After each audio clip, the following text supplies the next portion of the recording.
Temos mais uma gloriosa oportunidade de falarmos do grande amor do nosso Deus, de pregarmos a sua palavra. E a palavra de Deus, irmãos, a pregação, a profecia, porque ela é uma profecia, tem somente três funções: exortar com amor, edificar e consolar. Paulo fala que o que passa disso é de procedência maligna. E nós nos colocamos agora nas mãos do Senhor Jesus.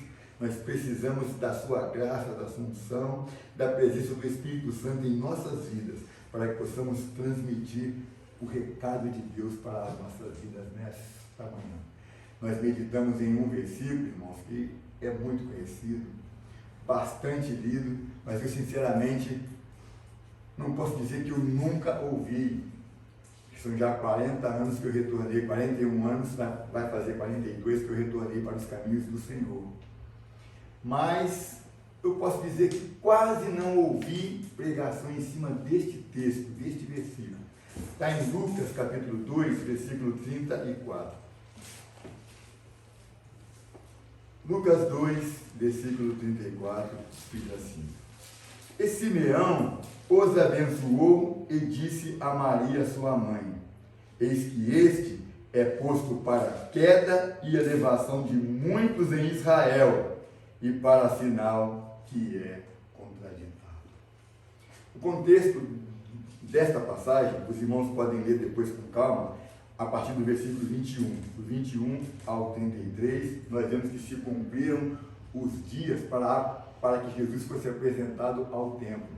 Segundo a lei de Moisés, ao 8º dia, a criança deveria ser apresentada. E havia já cumprido também os tempos para a purificação. Certamente a purificação de Maria, porque a criança já nasce pura, nasce inocente. Não é claro aqui o tipo de purificação, mas os irmãos podem meditar em Levítico, Números e Deuteronômio, nós vamos entender mais a fundo sobre esta purificação. E havia ali Simeão, um homem a quem Deus revelou que não morreria antes de ver a salvação de Israel, antes de ver o Senhor Jesus Cristo. E é muito interessante observar. É por isso que nós devemos ler a Bíblia sempre com calma e meditar. Eu, quando li este versículo 34, depois eu fui ver o contexto, eu fiquei preso muito tempo nesta passagem. O Espírito Santo revelou para ele que ele não ia morrer. Agora presta atenção, tem duas possibilidades aqui. A primeira, nós sabemos que houve um silêncio profético de 400 anos. 400 anos Deus não falou com o homem, nem por sonho, nem por revelação, nem por profecia. E eu fico pensando, mas quando foi que o Espírito Santo revelou isso para este homem? Se foi neste período aí, nós podemos imaginar que ele já era muito velho. Se foi logo no início deste silêncio profético, que durou 400 anos, quantos anos esse homem teria nessa época aqui? É coisa que nós devemos meditar. Por isso que a Bíblia, Jesus disse para os fariseus: examinais as Escrituras, porque vocês cuidam que nelas tem a vida eterna, e o Senhor aqui de mim testificam. Então Jesus disse que eles estavam examinando, e nós também devemos examinar. Sempre que lemos, devemos parar. E eu parei aqui. Mas se a segunda possibilidade, se o Espírito Santo falou com ele logo que esse silêncio profético foi quebrado, e Deus voltou a falar com o homem através do seu Espírito, que aqui também a profetisa Ana. Olha só, diante desse silêncio profético, ela profeta e não profetizou. Sabe o que nós aprendemos com isso? Profetiza quando Deus te mandar. Revela quando Deus revelar. Mas Simeão estava no templo, pega Jesus no colo e diz aqui, ele abençoa Maria, e o versículo que nós lemos diz: e os abençoou a eles, e disse a Maria: este é posto como queda e elevação de muitos. Isso me chamou a atenção. Jesus colocado por Deus para ser queda de muitos e elevação de muitos. Aí eu passei a meditar, fui ver os contextos, as referências paralelas, e tudo me leva diretamente aos líderes de Israel. Eu anotei aqui os edificadores, os grandes, os sábios e entendidos. Nesse caso, os principais dos sacerdotes e dos fariseus. Temos várias referências na Bíblia que nos falam sobre a pedra que os edificadores rejeitaram. Ela se tornou pedra de tropeço. E aqui diz que Jesus foi posto como queda. Quando é que uma pessoa pode sofrer uma queda? Ele pode estar pintando ali no alto, o andaime cai, ou ele pisa em falso na escada e cai.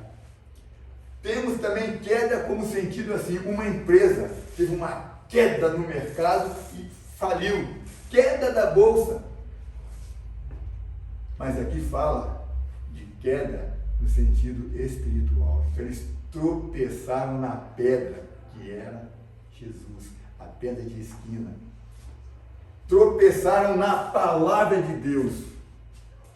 E nós, como dissemos, várias referências nos falam sobre isso. E este texto do capítulo 2, do versículo 34, se formos procurarmos as referências verbais, as referências contextuais, nós vamos chegar neste ponto.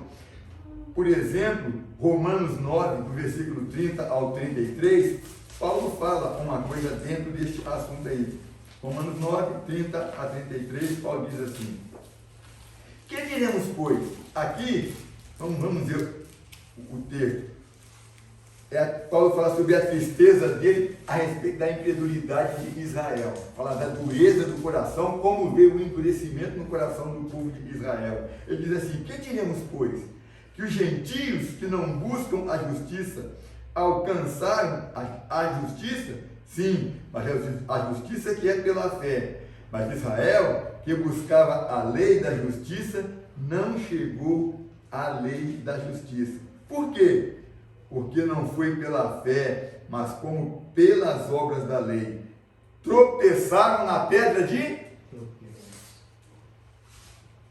Como está escrito: eis que eu ponho em Sião uma pedra de tropeço e uma rocha de escândalo. Pedra de tropeço, rocha de escândalo, e todo aquele que crer nela não será confundido. Vemos também o próprio Senhor Jesus repreendendo os fariseus, os saduceus, os doutores da lei. Em Mateus capítulo 21, Mateus 21, do versículo 42 ao 45.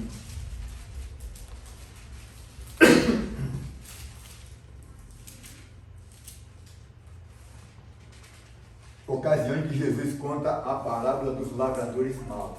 Né? Um senhor foi viajar para longe, aí mandou servos. Aqueles que estavam cuidando da vinha mataram aqueles servos. Mandou outro servo, mataram. E por fim mandou o filho e disse: certamente respeitarão a meu filho. E eles disseram: esse é o herdeiro, vamos matar ele e ficar com a vinha para nós. É disso que fala esta palavra. Mas do versículo 42 ao 45, nós vemos aqui: disse-lhe, pois, Jesus. Jesus, depois que conta esta palavra, ele faz uma pergunta para eles. E eles respondem que o dono da vinha ia castigar, ou matar, ou dispensar aqueles lavradores, ia pôr outros que iam dar o lucro justo para ele. Aí ele pega e diz aqui no 42, disse-lhes Jesus: nunca leste nas Escrituras a pedra que os edificadores rejeitaram? Essa foi posta por cabeça do ângulo, pelo Senhor foi feito isto, e é maravilhoso aos nossos olhos. Jesus aqui cita o Salmo 118, versículos 22 e 23. Gostaria que o Diácono Diego lesse. Salmo 118, versículos 22 e 23. Esta palavra, tanto de Paulo como essa de Jesus, está sendo citada em base a este Salmo 118, versículos 22 e 23. A pedra que os edificadores rejeitaram tornou-se cabeça de esquina. Foi o Senhor que fez isto, e é coisa maravilhosa aos nossos olhos. Olha aí. Então, esse versículo que nós lemos, faz menção disso aí. Queda, tropeço. Queda dos edificadores. Eles tropeçaram nesta pedra. Mas o interessante é que Simeão fala assim, veja bem, onde Jesus foi apresentado? No templo.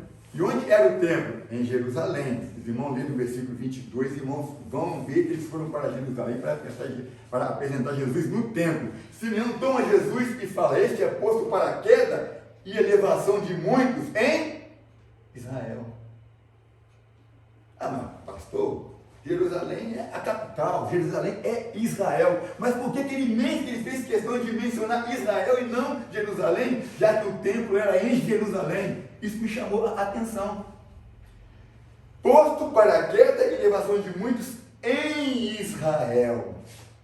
E eu faço uma pergunta. Quem é o Israel de Deus hoje? Espiritualmente falando, é a igreja. Leia a carta de Paulo aos Efésios.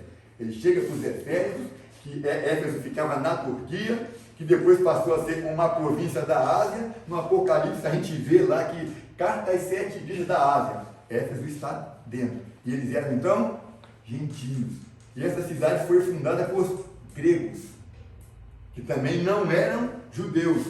E Paulo fala, vocês eram gentios. Ué, não são mais?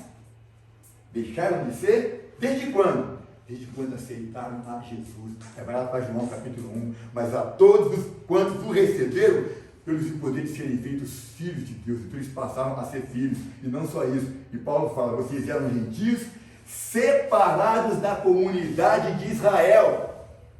Então nós também, que éramos gentios, pela fé em Jesus Cristo, passamos a ser filhos de Abraão. E em consequência, estamos ligados a comunidade de Israel. Então, esta palavra me chamou a atenção por causa disso. Jesus é posto como queda em Israel. Eu te pergunto assim, Israel hoje podemos representar como uma igreja. O Israel é espiritual. Existe o físico e o espiritual. Os ramos naturais e os que não são naturais, como diz Paulo em Romanos capítulo 11, no livro de Gálatas. Paulo fala muito sobre este assunto. Por isso que é bom a gente meditar para entendermos. Conhecereis a verdade e a verdade vos libertará. Além da verdade ser Jesus Cristo, que é o caminho, a verdade e a vida, a verdade é a sua palavra, que é viva e eficaz, é espírito e vida. João 3,17, gostaria que a irmã Otília lesse. Olha o que ele diz João 3,17. Porque Deus enviou o seu Filho ao mundo, não para que condenasse o mundo, mas para que o mundo fosse salvo por ele. Então, se Deus enviou Jesus para salvar, como é que ele pode ser pedra de tropeço na vida das pessoas? Isso me chamou a atenção, eu passei a meditar isso. Uns vão cair, que vão ter queda, pedra posto como queda, uns vão cair e outros serão exaltados. Eu passei a me perguntar, mas se Jesus veio para salvar, como é que ele pode ser motivo de queda? Ele tem que ser motivo de quê? De elevação, de exaltação, de salvação, de gozo. Mas sabe o porquê? Jesus hoje, nos nossos dias, para muitas pessoas é motivo de queda, é motivo de condenação e não de salvação. Primeiro, pela desobediência à sua palavra. Segundo, os edificadores que tropeçam na pedra, que é Jesus. Jesus é a palavra, no princípio era o verbo, e o verbo era Deus, e o verbo se fez Deus e habitou entre nós e vimos a sua glória. Muitos estão tropeçando em Jesus, que é a pedra de esquina, estão tropeçando na palavra, e com isso, ao invés de transmitirem vida pela pregação da palavra, estão transmitindo morte. Ao invés de transmitir elevação, estão transmitindo queda. Basta ver as muitas heresias que têm surgido hoje, falsos ensinamentos. Come um prato de veneno e vê se você vai continuar vivo. Agora, come um arroz e feijão com bastante alho, né? Bem temperadinho, um ovinho frito, uma batatinha frita, uma saladinha de alface. Ó, deixou até com o estômago aqui. Tem gente que, ao invés de comer o pão, está comendo pedra. E aí, sabe o que acontece com essas pessoas? Não estão vindo para Jesus para serem reerguidos, mas para serem derrubadas. Já estão nascendo abortadas, já estão nascendo mortas. Acompanhe para ver como está a igreja. Não vou dizer para não isentar a nós. Vamos dizer a igreja. A igreja do Senhor não é a batista, não é a metodista, a assembleia presbiteriana, Deus é amor, universal, e a igreja sem nome. A igreja do Senhor Jesus é formada por todos os salvos, todos os santos. Os santos estão reunidos. E no meio dessa união tem o trigo e tem o joio. Tem aqueles que se alimentam bem e os que se alimentam mal. E tem os edificadores que edificam bem ou edificam mal. Por isso que gera este problema. Acompanha para ver como está hoje. A igreja deixou de ser a casa de oração, como Jesus disse. Está escrito, a minha casa já chamada casa de oração. Como que você fala mesmo? Se tornou? Projeto social. Um projeto social. E em muitos casos, uma discoteca, um clube. Eu te pergunto, as pessoas que vão lá, vão ouvir a genuína palavra de Deus? Ou vão aprender de um edificador que tropeçou na pedra de esquina?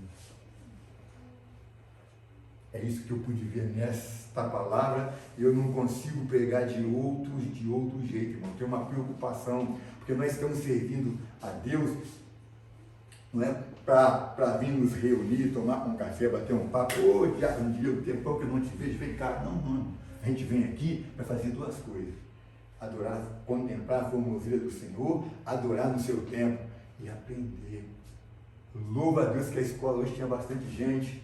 Amém? Que continue sendo sempre assim. E aqui, os edificadores não tropeçam na pedra de esquina, não. Os professores aqui buscam de Deus, são homens de Deus para ensinar. Então, aproveite essa oportunidade que nós estamos tendo. Aproveitemos, porque muitos estão sendo edificados por aqueles que estão tropeçando na palavra, estão tropeçando na pedra de esquina. Por isso que eu interpreto Israel aqui como a igreja. Queda significa descrédito, desonra, desvalorização, desprestígio, rejeição, descarte e etc. E essas palavras podem ser aplicadas em dois contextos. Podemos dar dois referimentos para essa palavra. Em primeiro lugar, se referindo ao Senhor Jesus. O povo judeu rejeitou Jesus por causa dos edificadores que tropeçaram. Né? Diz aqui João capítulo 1, versículo 11. Gostaria que a irmã Francine lesse. João capítulo 1, versículo 11. Veio para o que era seu, e os seus não o receberam. Olha a queda aí, ó. Desonra, não honraram o Senhor Jesus, não deram valor, desprestigiaram e rejeitaram. Rejeição é um dos sinônimos de queda. Lê ainda, por favor, 1 Coríntios, capítulo 2, versículo 7 e versículo 8. 1 Coríntios, capítulo 2, versículo 7 e 8.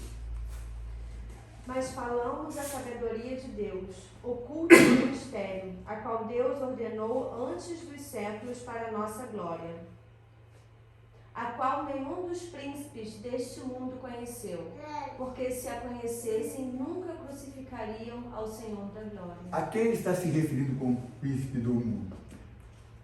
Jesus foi crucificado por pedido e consentimento dos judeus, dos israelitas.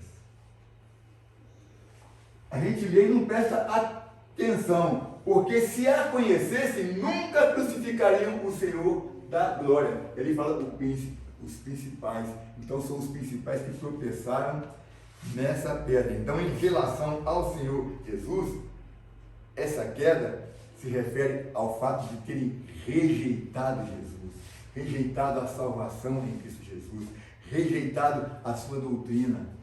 E quantos hoje nos nossos dias estamos rejeitando a doutrina?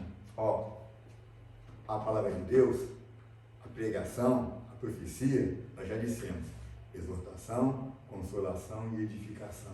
E quantos hoje não querem mais a exortação? Quantos hoje não querem a edificação? Porque a edificação dói, irmãos.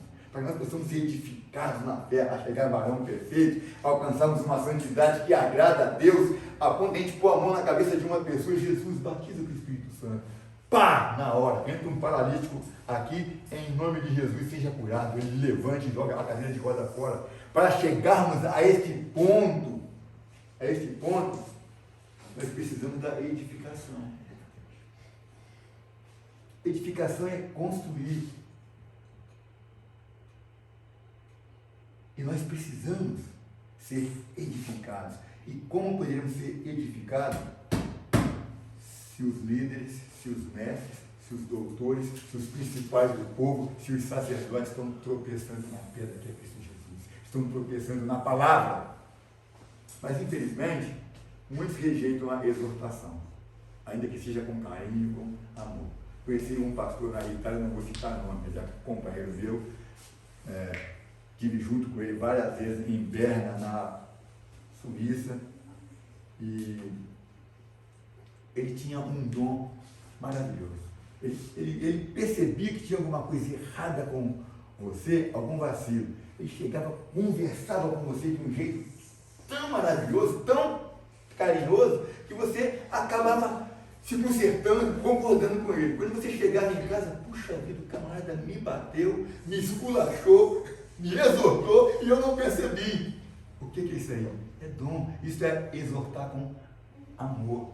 Mas, infelizmente, muitos querem exortar escorraçando, batendo, humilhando. Isso faz com que muitas pessoas, ao invés de serem reerguidas na presença de Deus,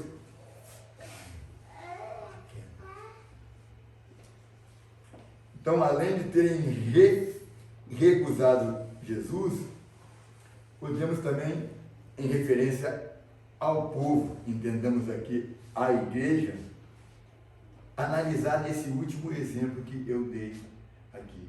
Como podemos ser edificados se os edificadores tropeçam? Se os edificadores não estão firmes na rocha? Como podemos ser edificados? Pode ler Lucas 13, versículo 1 a 5, diácono Ivanor, por favor. Lucas capítulo 13, de 1 a 5.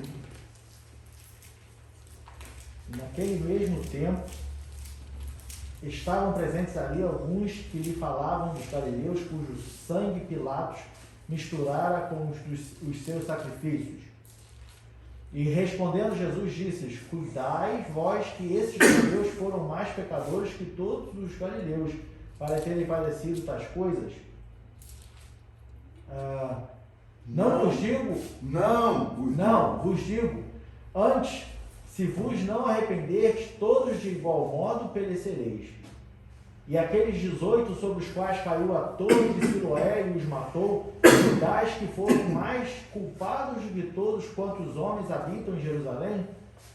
Não vos digo, antes, se vos não arrependerdes, todos de igual modo perecereis. Desculpe, irmão.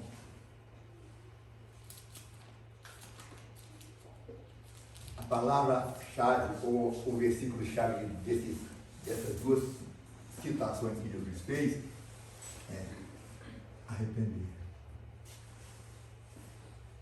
Se arrepender. Mas como nós poderemos nos arrepender se não somos incentivados, conduzidos ao arrependimento, se não somos ensinados a olhar para dentro de nós e reconhecer as nossas falhas e procurar nos corrigir perante Deus? Como poderemos nos arrepender se não se prega mais hoje nos cultos sobre pecado, sobre inferno, sobre condenação, sobre juízo final? Como poderemos nos arrepender se só se prega prosperidade? Você vai ter, Deus vai te dar, Deus vai te abençoar. Diácono Diego, Deus está me revelando que você vai ganhar um carro zero aí, uma limusine. Diácono Diego, Deus manda eu te dizer o seguinte: conserta-te perante Deus. Não se pega mais isso, não se pega mais sobre pecado, não se pega mais sobre santidade, não se prega mais isso. Os edificadores estão tropeçando nesse fato aí, estão caindo. Jesus veio para a queda e elevação de muitos. E muitos estão caindo porque os edificadores tropeçaram e esqueceram. Não querem mais pregar isso. Agora surgiu aí, doutrina não, teologia da prosperidade. Sabe qual que é a prosperidade bíblica? Vocês já pararam para pensar, bom, eu vou procurar na Bíblia o que é prosperidade. Já pararam para pensar isso? Irmã Letícia, lê, por favor, Gênesis 3,19. Ele vai pôr aqui também, você pode ler ali. No suor do teu rosto comerás o teu pão, até que te tornes a terra, porque dela foste tomar. Porquanto és pó, e em pó te tornarás. Leia até pão, no suor até pão. No suor do teu rosto comerás o teu? No suor do teu rosto comerás o teu pão. A prosperidade está. Quer ser próspero? Trabalhe. Quer ser próspero? Estude. Quer ser próspero? Dedique-se. Se empenhe. E hoje se prega de maneira diferente. Irmão, você vai ser próspero. Ó, vem aqui, doa tanto que você vai ser próspero. Ele vai te abençoar. Irmão, não se negocie com Deus. Quem negociou riquezas em troca de adoração não foi Jesus, está em Mateus capítulo 4. Foi o diabo, irmão. Tudo isso te darei se prostrado me adorares. Então, as pessoas que estão sendo ensinadas, doutrinadas e conduzidas por esse tipo de ensinamento, de doutrina, ou por esses príncipes, por esses edificadores, por esses doutrinadores, estão de pé ou estão caindo? Estão aprendendo a ficar em pé ou vão sofrer a queda? Vão sofrer a queda. Por isso que Jesus veio, posto por queda de muitos. Por queda de muitos. Queda significa também perecimento, ruína, decadência e desvio. Isso não se aplica somente aos fariseus, como nós dissemos, mas também a muitos líderes religiosos e vários sacerdotes cristãos atualmente. A prova disso está em Oséias, capítulo 4, versículo 6, só a parte A. Põe aqui, eu vou ler, por favor. O meu povo é destruído. A minha versão diz, o meu povo perece, porque lhe faltou o conhecimento. Tem versão que diz, o meu povo perece por falta de conhecimento. Então a falta de conhecimento faz o povo perecer. E eu te pergunto, quem perece está de pé?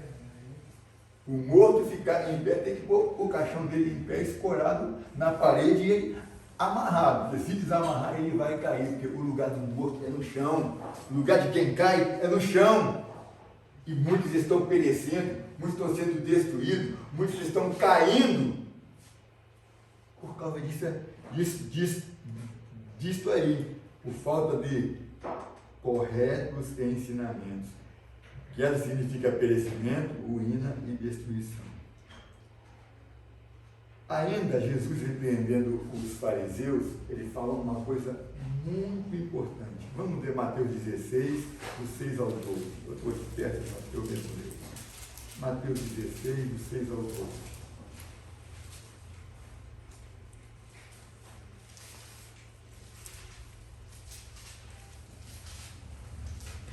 Isso, Mateus 16, 6 ao 12. E Jesus disse-lhes aos discípulos, tá? Ele estava advertindo aos discípulos. Adverti e acautelai-vos do fermento dos fariseus e saduceus. E eles arrazoavam entre si, dizendo, é porque não nos fornecemos de pão. E Jesus, percebendo isso, disse, por que arrazoais entre vós, homens de pequena fé, sobre o não terdes fornecido de pão? Não compreendeis ainda, nem vos lembrais dos 5 pães para 5.000 homens e de quantos cestos levantastes? Nem dos 7 pães para 4.000 e de quantos cestos levantastes? Como não compreendeis que não vos falei a respeito do pão, mas que vos guardasseis do fermento dos fariseus e saduceus? Então, eles compreenderam que não dissera que se guardassem do fermento do pão, mas da doutrina dos fariseus. Ainda Lucas 12, 1. E os fariseus quem eram? Os doutores, os edificadores, os ensinadores, os principais. Lucas 12, 1 diz assim: ajuntando-se, entretanto, muitos milhares de pessoas, de sorte que se atropelavam uns aos outros, começou a dizer a seus discípulos: acautelai-vos, primeiramente, do fermento dos fariseus, que é a hipocrisia. Hipocrisia significa representação. Um hipócrita é aquele que mostra aquilo que não é. Está ferrado, está todo lascado, mas quer estar bem. Prega aquilo que não vive, isso é um hipócrita. E Jesus repreendeu os fariseus por causa disso. E adverte os discípulos, guarde da doutrina deles.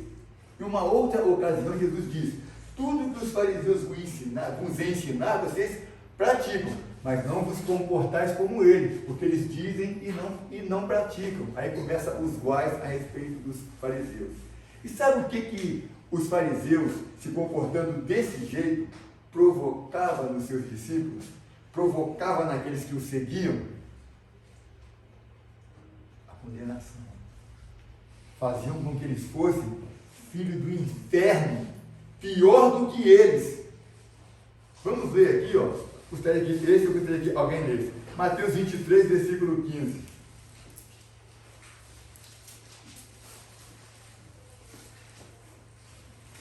Vinícius saiu, Diego pode ler de novo, por favor.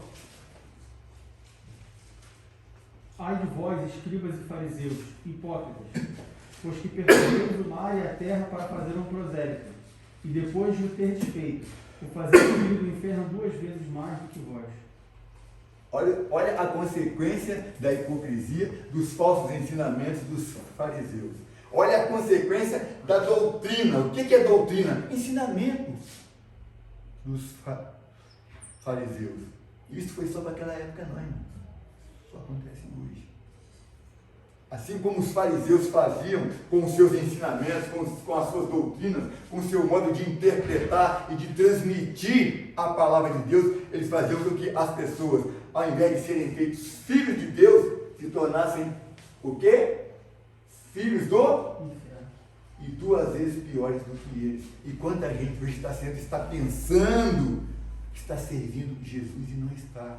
Está sendo enganado. Paulo certa vez disse assim: mas nós não falsificamos a palavra de Deus. E quanta mensagem tem sido falsificada? Quanta palavra tem sido falsificada? Eu não estou citando denominação A, denominação B. Na nossa própria igreja tem isso. Nossa própria denominação, que é mundial, está no mundo todo aí quase, tem aqueles pastores que não obedecem à palavra de Deus. Tropeçam na palavra, fazem com que as pessoas tropecem, e ao invés de as pessoas se tornarem filhos de Deus, João 3, 1 João capítulo 3, versículo 2, amados, agora nós somos filhos de Deus, e ainda não é manifesto o que havemos de ser, mas quando Ele, Jesus, se manifestar, seremos semelhantes a Ele, porque assim como Ele é, o veremos. Quantos nós estamos sendo ensinados a ter essa esperança? A promessa que Ele nos fez, que é a vida eterna. Pensar nas coisas desta vida, olhar para a terra, olhar para a vida, e Paulo repreendeu isso. Buscar as coisas que são de cima e nós que são da terra. E quantos hoje estão sofrendo como esses discípulos dos fariseus? Certa ocasião, Jesus disse assim: eles percorriam mares, iam em terras longínquas, buscando um prosélito. Aqui não fala de prosélito. É esse versículo mesmo, desculpa. Um prosélito. Sabe o que é prosélito?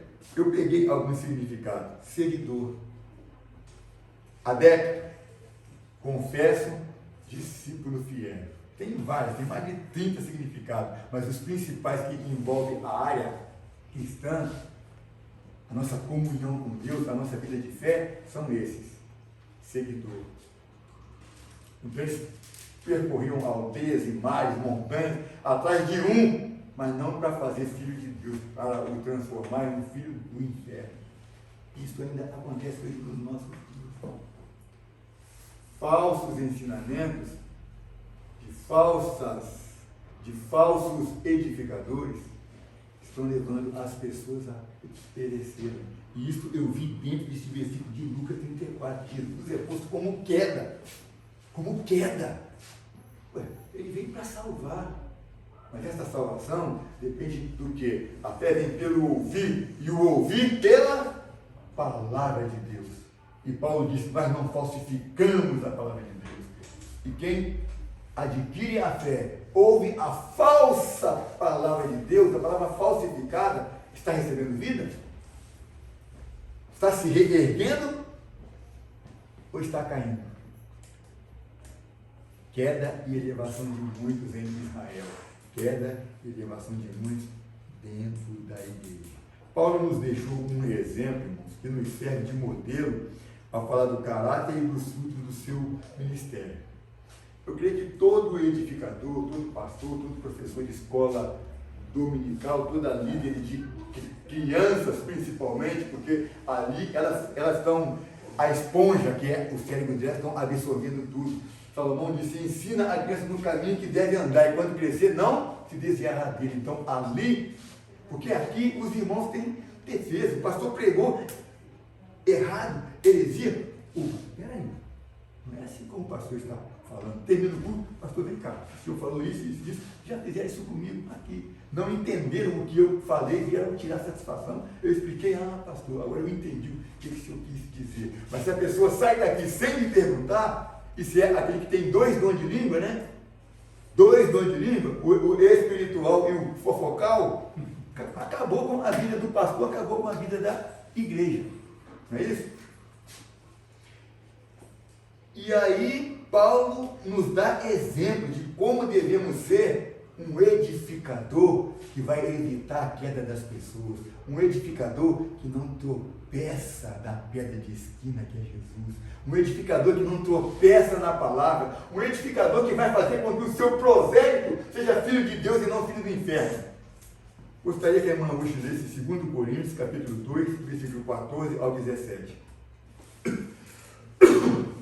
E graças a Deus, que sempre nos faz triunfar em Cristo e, por meio de vós, manifesta em todo lugar o cheiro do seu conhecimento. Porque para Deus somos o bom cheiro de Cristo, nos que se salvam e nos que se perdem. Para estes, certamente, cheiro de morte para a morte, mas para aqueles, cheiro de vida para a vida. E para essas coisas, quem é idôneo? Porque nós não somos como muitos falsificadores da palavra de Deus. Antes, falamos de Cristo com sinceridade, como de Deus na presença de Deus. A gente teria muito que meditar. Volta no versículo 16. Isso. Para esses, certamente, cheiro de morte para a morte. Para aqueles que se perdem. E para aqueles que se salvam. Cheiro de vida para a vida. Isto aqui, irmão, dá uma mensagem de mais de hora para se pegar. E dentro deste assunto que nós estamos falando aqui. Jesus foi posto como queda e elevação de muitos. Estamos falando da queda. Não vamos ter tempo de ter que correr aqui, porque é muita coisa. Ainda 1 Coríntios 2, versículo 1, 4 e 5. 1 Coríntios capítulo 2, 1, 4 e 5. E eu, irmãos, quando fui ter convosco, anunciando-vos o testemunho de Deus, não fui com sublimidade de palavras de sabedoria. A minha palavra e a minha pregação não consistiram em palavras persuasivas de sabedoria humana, mas em demonstração do Espírito e de poder, para que a vossa fé não se apoiasse em sabedoria dos homens, mas no poder de Deus. Em Ezequiel completa essa palavra de Paulo quando ele fala da obrigação dos sacerdotes. Tá? Ezequiel 44, versículo 23, eu vou ler. E a meu povo ensinarão a distinguir entre o santo e o profano, e o farão discernir entre o impuro e o puro. O edificador, o pastor, o doutrinador, aquele que ensina na casa de Deus, se ensinar o povo a discernir entre o santo e o profano, o impuro e o puro, ele não vai tropeçar na pedra de tropeço, de escândalo de Jesus Cristo. E Paulo nos deixou este exemplo. Não pregar se baseando em sabedorias humanas. Ele mesmo disse, foi dito aqui na escola, o que eu recebi do Senhor, que também vos ensinei. Então temos que buscar do Senhor para ensinar do Senhor. E como que nós fazemos isso? Contato diário com a sua palavra. Salmo 1 diz que o justo, na sua lei, na lei de Deus, medita de dia e de noite. Ele não lê de dia e de noite, ele medita. Então não leia a Bíblia, medite na Bíblia. Pare num versículo só e fica ali a semana inteira. Melhor do que ler como um livro de história. Eu já vi cultos aí, inclusive nas nossas igrejas. Nas nossas igrejas. Terça-feira, ao invés de dar doutrina, os irmãos estavam lendo a Bíblia toda. Aí vinha 3, 4 irmãos na frente, lia 2 capítulos. Os irmãos ficavam assim, cansados de ouvir sem explanação. Precisam ler quando Esdras leu a palavra de Deus diante do povo.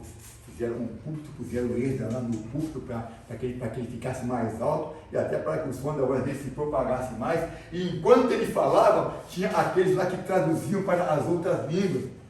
E quando ele abriu a palavra de Deus e começou a ler, homens, mulheres e crianças se botaram no chão em prantos.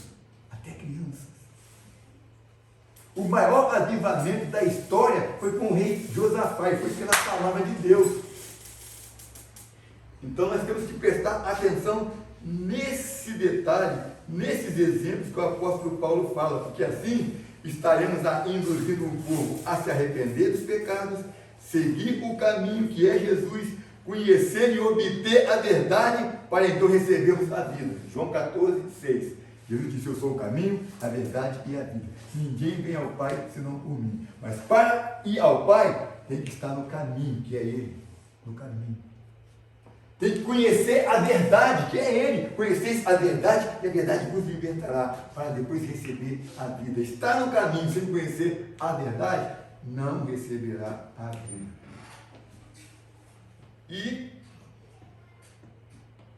incentivar o povo, então, ao arrependimento, conhecer a verdade, seguir o caminho para receber a vida. Segundo Tessalonicenses, capítulo 1, do 7 ao 9. Eu vou ler.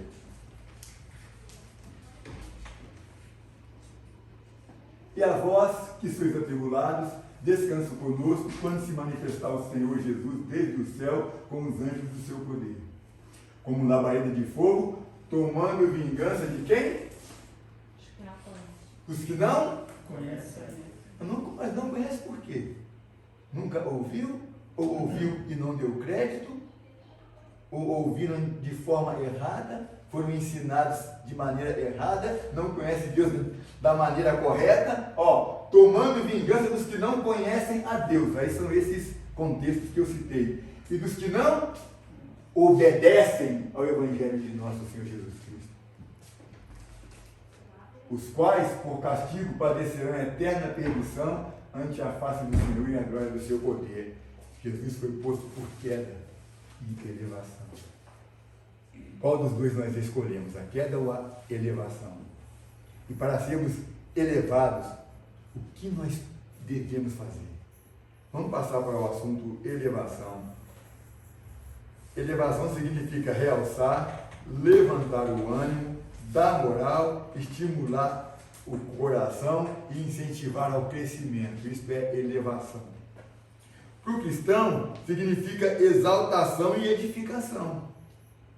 Elevação para o cristão significa exaltação e edificação, mas não é a exaltação própria, se vangloriar do conhecimento que tem, se vangloriar de ser doutor, de ser isso, de ser aquilo, se vangloriar de ser o mais chegado do pastor, se vangloriar de ser aquele que toca melhor, canta melhor, prega melhor. Não. O crente, para ele ser elevado, sabe o que ele tem que fazer? se abaixar. O crente cresce para baixo como o rabo do cavalo. Já viu o rabo do cavalo crescer para cima? Quanto maior, mais para o chão vai. O crente, ele é a carroceria de um caminhão. Quanto mais carga põe, mais ele, principalmente o obreiro, ele vai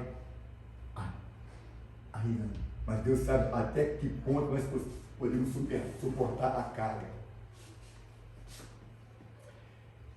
Sobre edificação e exaltação, sobre exaltação e edificação, Tiago 4,10, gostaria que a irmã Francine lesse. Tiago, capítulo 4, versículo 10. Humilhai-vos perante o Senhor, e Ele vos exaltará. Ó, elevação significa exaltar. Quer ser exaltado? Se humilhe perante Deus. 1 Pedro, capítulo 5, só a parte B do versículo 5 e o versículo 6 todo. Só aquele finalzinho, porque Deus resiste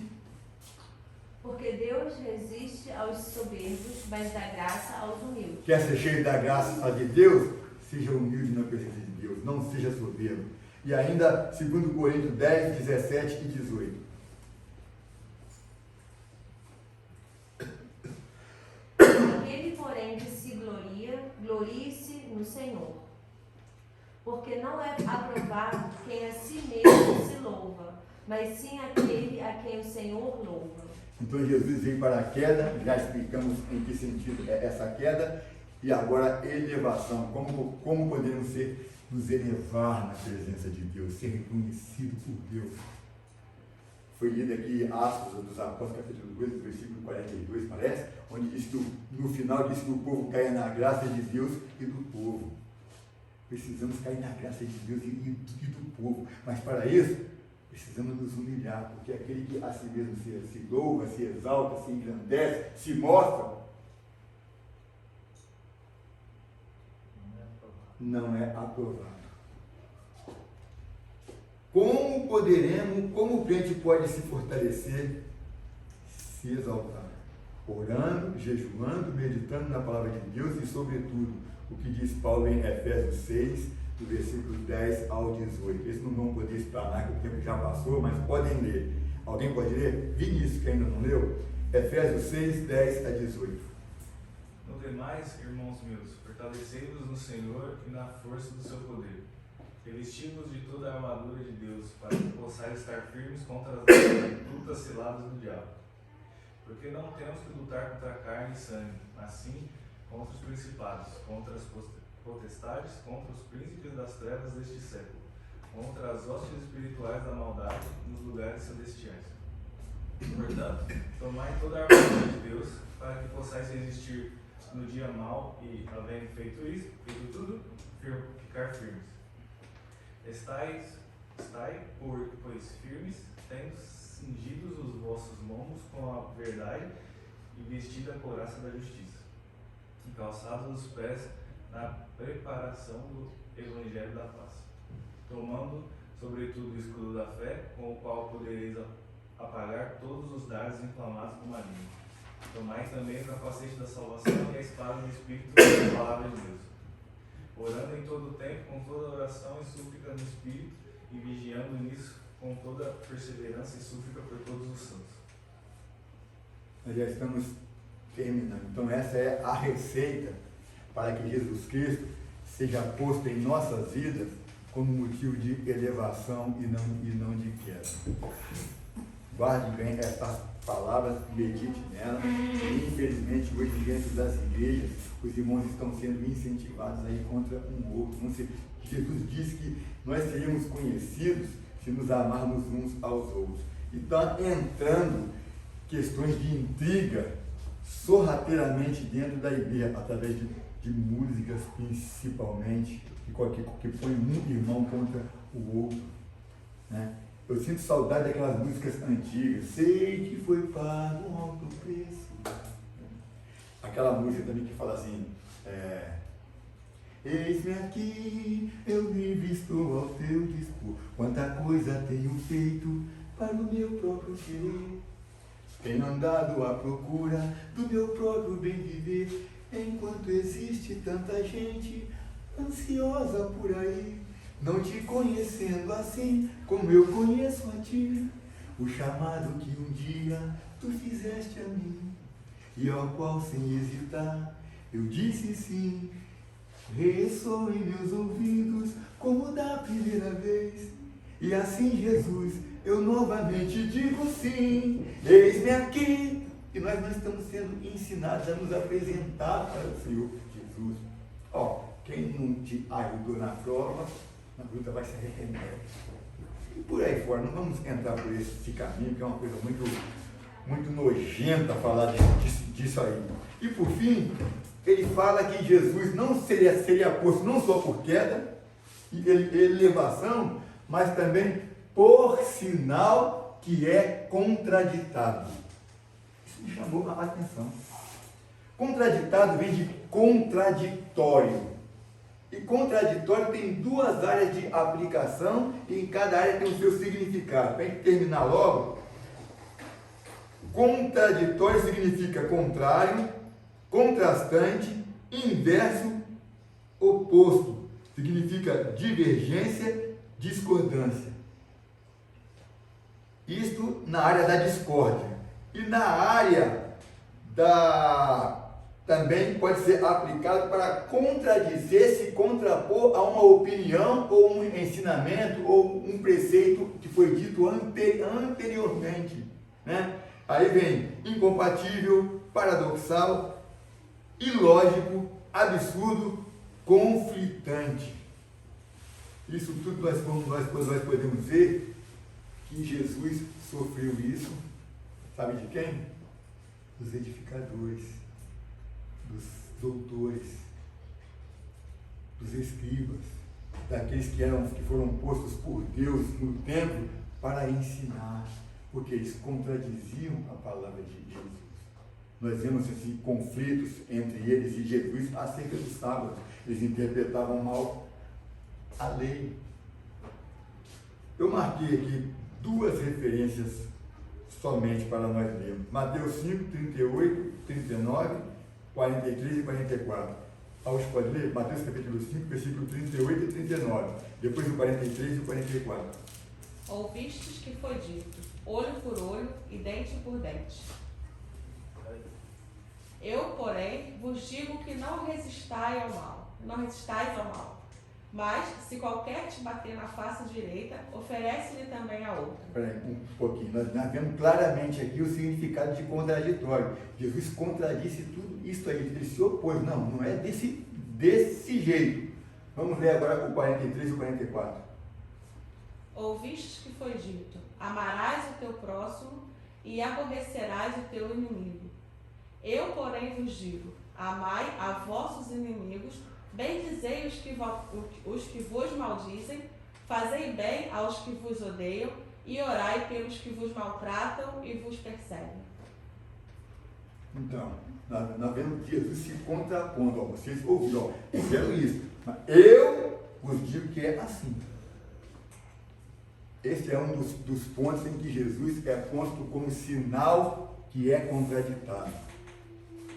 Outro ponto que é chamado de sinal contraditado é porque os ensinadores se opunham aos ensinamentos de Jesus. Chegaram até a chamar Jesus de pecador, quando ele curou aquele cego, né?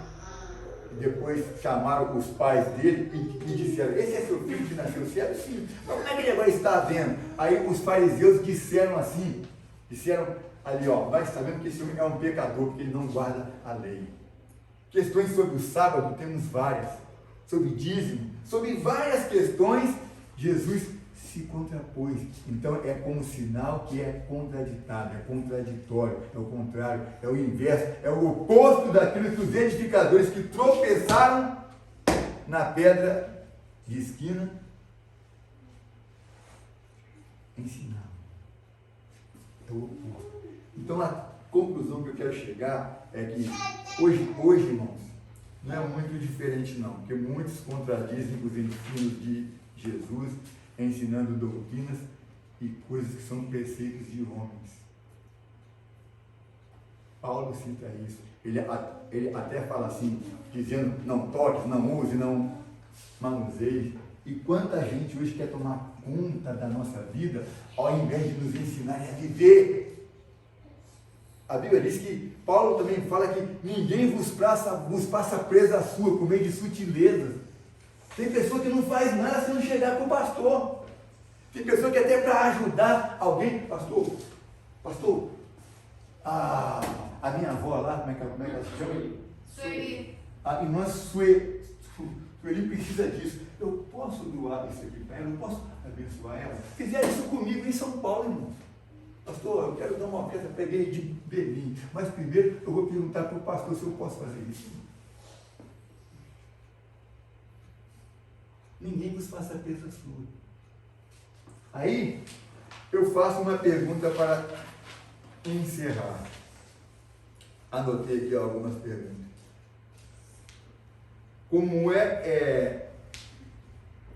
Qual é a nossa posição diante desses fatos?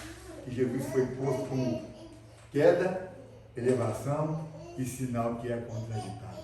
O título dessa mensagem é Queda e Elevação de Muitos. Qual é a nossa posição? Em que grupo estamos inseridos? No grupo da queda ou no grupo da exaltação? No grupo dos que contradizem Jesus ou dos que são de acordo com Jesus? Nós temos aí quantas seitas e religiões, e até mesmo que se dizem evangélicas, cujos ensinamentos são completamente contrários ao que a palavra de Deus nos diz. São completamente contrários aos ensinamentos de Cristo. Não vamos citar para não ofender, para não criticar ninguém, mas basta vocês olharem, põe um filtro nos olhos, observem que vocês vão ver que até igrejas evangélicas, ao invés de conduzir o povo a serem filhos de Deus, estão transformando em filhos de inferno, como faziam os fariseus, como Jesus jogou na cara deles. E eu pergunto, em que grupo estamos inseridos? O grupo da queda ou o grupo da elevação? Uma outra pergunta, qual é o fim da nossa fé? Qual o propósito da nossa fé? Por que nós estamos crendo no Senhor Jesus? Para a queda ou para a elevação? Para a morte ou para a vida? Para a edificação ou para a destruição? Porque o povo é destruído porque lhe falta o conhecimento. Qual é a nossa posição? E por fim, qual é a nossa esperança? Qual é a nossa esperança? Veja bem, tomemos cuidado. Quem gosta de ouvir mensagem na internet com certos ensinamentos e doutrinas, porque hoje em dia tem muita filosofia no meio do povo de Deus e pouco ensinamento. Nós precisamos tomar muito cuidado com isso. É preferível passar o dia inteiro ouvindo exortação, palavras de Deus, do que ficar servindo a Deus da forma como estão conquistando e ensinando. Um evangelho filantrópico, o evangelho da negociação com Deus. Um evangelho que, ao invés de te edificar, ele vai te fazer cair, você vai estar seguindo a queda e vai estar se contrastando com Jesus em vez de estar se unindo. E ele mesmo disse, quem comigo não se ajunta, então vamos tomar muito cuidado com isso. Deus nos abençoe em nome do Senhor.